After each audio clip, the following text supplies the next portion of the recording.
I'm sorry I have to ask these stupid questions, but this article is making me question life. It's boring. It's boring as fuck. Okay, well, I might like it then. I like easy brain dead jobs. Smooth brain jobs goes with my bald, smooth head. The match made in heaven. Best physical range DPS class ranked. All right, Machinist. While I really like the idea of a Machinist class, the truth is that the job just didn't get the buffs and changes that it really needed to make it one of Endwalker's best overall range DPS options. Ding dong, ding dong. Correct me if I'm wrong, but isn't Machinist like blowing it up right now? Isn't it good? The big problem with Machinists is that they are pretty selfish. See, this is why this person doesn't understand the concept of a DPS job that doesn't have buffs and a DPS job that does have buffs. This person just doesn't understand that concept. It's not a negative thing if a DPS doesn't have a raid buff. It's only a negative thing is if their damage sucks and they don't have a raid buff. The big problem with Machinists is that they're a pretty selfish range DPS class that just doesn't bring as much to the party as some of the other selfish classes in terms of pure damage. This person doesn't understand that you cannot compare the damage of a Machinist to a fucking samurai or a fucking black mage. You cannot compare one roll's damage that is supposed to be lower. Like, well, no shit, the Machinist is doing less damage. It's supposed to. It would be a problem if it did. Could you imagine if a Machinist did samurai numbers? Holy fucking shit. Yo, we'd have Heaven's Ward all over again, dude. That'd be crazy. Yo, you know what you'd see? You'd see double Machinist in Prague, dude. Double Machinist, dude. Yo, these motherfuckers don't know what it was like back in Heaven's Ward. Ooh, they don't know what it was like when range damage dealers were fucking shitting on everybody, dude. Range damage dealers started off so low and then they got buffed into the fucking heavens. You were so happy when you saw double ranged in the party. It's just so crazy to me because now you're like, ew, double range, get it away. Back then you were like double range, hyper poggers. Back then that's what you were like, man. You don't want range dealing as much damage as a fucking samurai, okay? You don't want that. Okay, anyway, it's just tough to recommend this over other range jobs that better utilize the distance they established during What? Okay, what does this mean? Dink donk, question time. Do Machinists not attack at full range like a fucking bard? Because to my knowledge, all the range can attack from the same range. I'm sorry I have to ask these stupid questions, but this article is making me question life.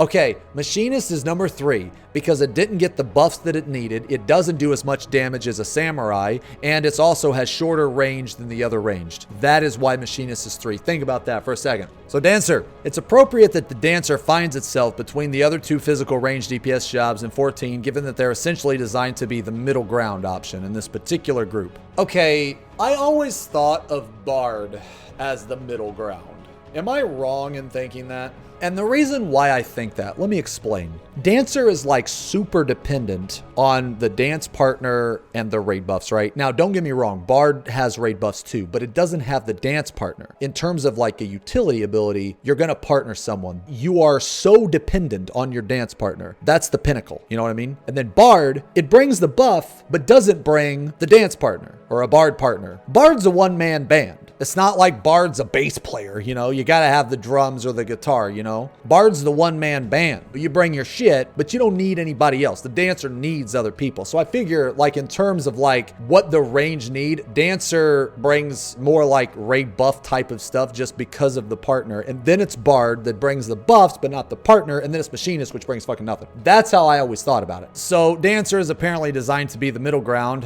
option in this particular group. While Dancers aren't known for their damage output and are sometimes too simple for their own good, they offer a blend of buffs and consistent damage output that makes them a highly attractive option in larger... What does this mean? Alliance raids? So Dancer is 2 because it's the middle ground, its damage sucks, but they offer a blend of buffs and consistent damage. Okay, so they're number 2 because they're the middle ground and they offer consistent shitty damage with buffs. Okay, so that's why they're number 2. Okay, Bard. The thing that ultimately separates Bard from the other ranged options in Endwalker is the way their unique combination of incredible damage buffs and dot abilities allow them to effectively keep their distance and deal damage while focusing on supporting the party. Keep their distance? Bards are number 1 because they have raid buffs and they have dots and they can attack from a distance. I think the choice between bards and dancers will come down to party preferences and party compositions, but bards are certainly the more exciting solo. Oh my dude, everything about this is fucking garbage. Solo option of the two, which bumps them up. I told you guys, I told you, that's all they do. They just play solo. Dude, okay, so they're playing a dancer solo and they're comparing it to a bard solo.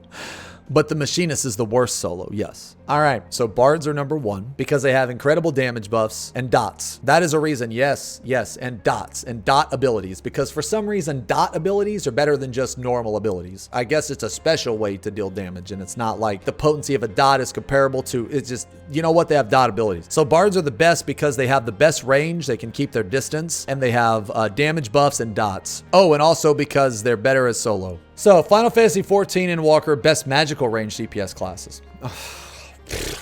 Isn't Red Mage like the fucking king? Like, isn't the bee's knees? Red Mage is like super fucking ridiculously good, all right? Red Mage is an odd DPS class that sometimes feels like more of a buff job than a proper damage dealer. Actually, they have one of the most diverse ability kits in the game. Maybe this person is talking about the fact that they can heal and res. I don't think I would use the word odd. I would use the word good. Red Mage is a very good DPS class that sometimes feels more like a carry job than a proper Okay. Proper damage, like its damage is good. So this word proper, I disagree with. So this sentence should be, Red Mage is a great DPS class that sometimes carries the fuck out of every fucking party and is also a good damage dealer. That's how I think that sentence should be. Actually, they have one of the most diverse ability kits in the game. Okay, I like that. The versatility is nice from time to time, but I'd argue that there is just too much competition for a few DPS spots. What, few DPS spots? What? DPS comprise of 4 slots. What are you talking about? And you can go double caster. If anything, you have the most. What? That doesn't make any sense. Too much competition? Who the fuck is competing with a red mage? Who the fuck is? It sure isn't a black mage. A black mage sure doesn't compete with the red mage. Does the samurai compete? Who the fuck is competing with the red mage? Red mage is like the king, like the top. Okay, anyway, the versatility is nice from time to time, but I'd argue that there is just too much competition for the few DPS spots in a party to easily recommend a class that isn't really a master of anything in particular. I got it. No, makes sense. This person, if they played with the party, when they were on Red Mage, because they were on Red Mage, there wasn't another Red Mage to fucking pick them up when they died and carry them. So because they died, there was no one to save the group. So that's why that he thinks that. That's it. Still, it's easy to learn this job, and it's a Swiss Army knife kit can certainly be useful. I don't know, man. I think Red Mage is pretty good at resin. I think in certain situations, Red Mage can res better than a fucking healer. So yeah, I think it's pretty fucking good.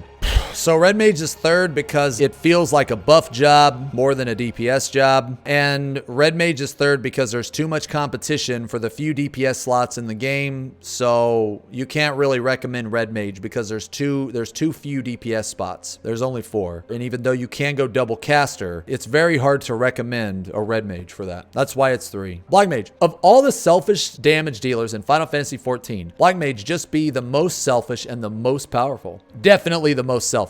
Dude, I fucking hate black mages, dude. You have to mold your strategy so that they don't move. They never want to fucking move, dude. It's always do this for the black mage, do that for the black mage. I can understand this to a certain extent. While the black mage's relatively lack of mobility. Okay, wait, hold on. I thought black mage was super fucking mobile, man. I don't play black mage, but I thought it was pretty fucking mobile for being a caster. It can teleport to people. It can go back to its ley lines. It can insta-cast shit. I'm pretty sure all of that are mobility skills. While the black mage's relative lack of mobility while casting spells makes them surprisingly difficult to learn, I can't argue against someone who sees their pure damage output and decides to navigate the surprisingly steep learning curve that comes with this class. Okay, you know what? Dude, I don't understand. Like, the first part is completely fucking ridiculously bad, but then the second part, I believe this person is trying to say that there is a learning curve because you need to know, like, what you can do and what you can't do. Because as long as you are able to remain still, so prior knowledge of the fight and that type of shit, your damage is just gonna go up and up. So like that part, yeah, is good. But this first part is wrong. So black mages are 2 because they're the most selfish, they lack mobility, and they have a steep learning curve. Okay, summoner, let's see. The number fucking 1 caster spot. Some feared that summoner's massive Endwalker rework would ultimately force the class to take a step or 2 back while everyone figured them out. But the truth of the matter is that summoners already feel better than ever. I mean, look, man, I don't play summoner, but the fact that they removed all the dots and they actually summon shit now, I think that's pretty cool. Now, I don't know about the feeling because I never played it, but aesthetically, it's a lot better. They definitely don't feel better. It's boring. It's boring as fuck. Okay, well, I might like it then. I like easy brain dead jobs. Smooth brain jobs goes with my bald, smooth head. The match made in heaven. Not only is it thematically nice that the new summoner class actually emphasizes summoning creatures over dishing out dot attacks, but the extra mobility and versatility that change affords summoners makes them one of the most enjoyable and effective range DPS options in the game. I like how they said range DPS options, not caster DPS options, because isn't summoner like pretty much a range job at this point? 3 casts per minute. You know, that sounds like my kind of job. So summoner is number 1 because it feels better than ever. It has extra mobility and it makes them one of the most enjoyable and effective range DPS options in the game. Do any summoner mains in chat agree with this? Summoner is in a really bad spot. Summoner damage is fucking whack right now. It feels way better, but it's weak as fuck. According to Flogs, summoners like dealing as much damage as a range DPS. Maybe that was the point. Maybe that was the goal. Maybe they took away your cast, but they took away your damage.